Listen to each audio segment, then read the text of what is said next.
e a gente vê o jornalismo ocidental, né? Basicamente, isso aqui é uma matéria da Folha de São Paulo, tudo bem, mas ignorar essas questões do ponto de vista da análise. Tem um comentário aqui, o Horta, que é interessante, aqui, ó. Solange NP, professor Horta, Zelensky é neonazi apesar de ser judeu? Esse é o comentário do Guga Chakra, né? O Guga Chakra disse assim, não, o Zelensky não pode ser neonazista porque é judeu. Mas, gente, a gente tem o presidente da Fundação Palmares aqui no Brasil, que é racista. Quer dizer, não tem nada a ver uma coisa com outra, mas diga lá. O Guga Chakra é um desses desinformantes que a mídia tem, uma criatura que não tem condições de estar fazendo o que está fazendo, né? Ele é um garoto de mensagens, efetivamente, dos interesses do Ocidente. É um absurdo o que ele disse.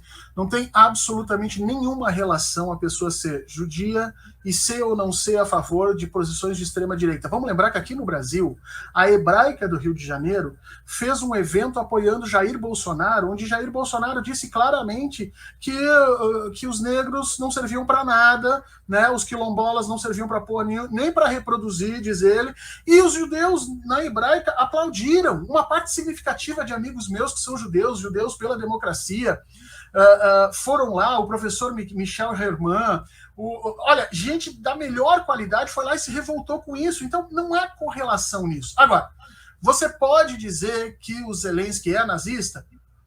Não, você nunca viu o Zelensky com um símbolo nazista nas costas, como você, por exemplo, viu o Bolsonaro. A professora Adriana Dias tem, inclusive, correspondências do Bolsonaro com esses grupos neonazistas, mas o Zelensky você nunca viu. Agora, se você pegar os discursos do Zelensky na campanha, depois os discursos que ele faz do neonacionalismo ucraniano, os discursos de ódio dele, e pegar quem são os apoiadores políticos dele e quem é efetivamente, quem são as milícias que desde 2014 coordenam e organizam as ruas na Ucrânia sempre que há algum tipo de desordem, você vai encontrar exatamente esses grupos neonazistas. Gente, procura agora na internet aí matérias de Portugal demonstrando que a Ucrânia é o celeiro de treinamento de neonazistas no mundo todo.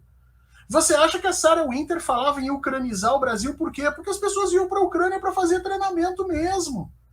Sabe? Então, é uma idiotice você tentar chegar e dizer não, porque ele é judeu, ele não pode ser nazista. Isso é um erro. E a segunda, porque ele não é nazista, ele não usa uma bandeirinha no peito, ele não tem nenhum tipo de relação com isso. É um absurdo dizer isso. Nenhum pesquisador sério nega que a Ucrânia hoje é o grande centro de junção dessas doutrinas de extrema-direita. É hoje, foi durante a Segunda Guerra Mundial, foi no período entre guerras, excetuando-se a Alemanha, claro, durante o entre guerras a Alemanha e a Itália cercaram isso, mas a Ucrânia era logo em seguida, e nos anos de 50, 60 e 70, isso se formou muito forte na região da Ucrânia. A União Soviética combatia isso. A União Soviética tinha que lidar com isso, e o Ocidente mandava dinheiro para a extrema-direita ucraniana para exatamente incomodar a União Soviética. As pessoas têm que entender isso. A Ucrânia foi, por mais ou menos um século, desde 1917, gente, a Ucrânia é utilizada pelo Ocidente para fustigar primeiro a União Soviética e hoje a Rússia. Então, a gente tem que entender o seguinte, Conde. Existem vários jogos acontecendo. Jogos, interações entre determinados atores. Existe o jogo básico, que é o Zelensky querendo ganhar likes, querendo virar mártir, querendo ser o grande político lá. Existe o jogo Zelensky-Putin, que é uma relação entre eles.